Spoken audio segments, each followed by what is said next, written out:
Bonjour mes amis, hello friends, thanks for joining us on SERVi Homestead again.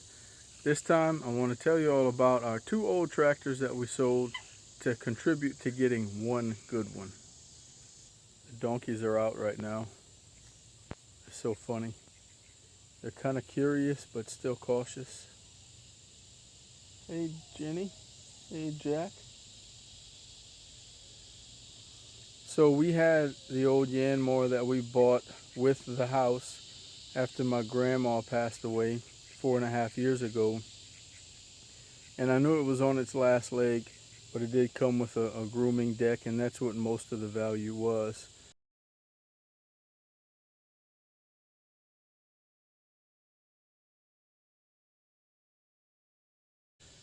And soon after we moved here, I found the big old Farmall International 706.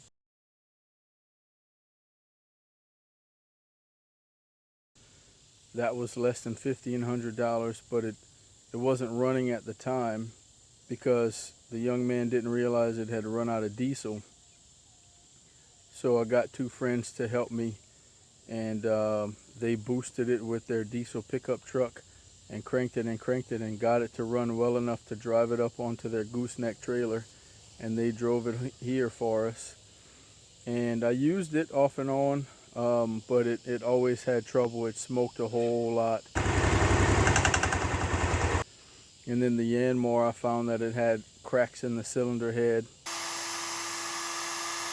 And after I put it all back together, it didn't even try to start at all. So I don't know what I did wrong after putting it back together, but it was not running either. So Mrs. J finally got some sense into my head and said, just get rid of them. They're wasting all your time, especially the Farmall 706.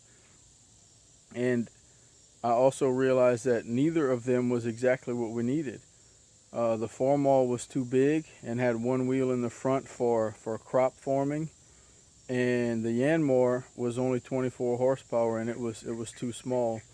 Even though I used it for years, after my grandpa couldn't cut the grass anymore, it was really difficult to cut all of this.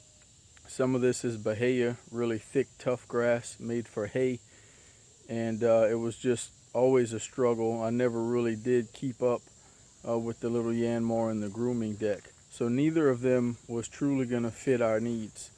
So Mrs. J said, look, sell them both as they are, broken, just whatever you can get for them.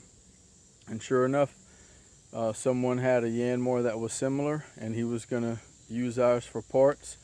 And someone from a neighboring state, about 6 hours away, had restored a gasoline engine Farmall 706 like ours before. And he was interested in just putting up the money to get a new injection pump and use ours. So that was cool that they both have the possibility of being used again. And we used that money along with money we had saved and put it towards another tractor. We got an old John Deere 2010, about 50 years old, but it works. That's what matters.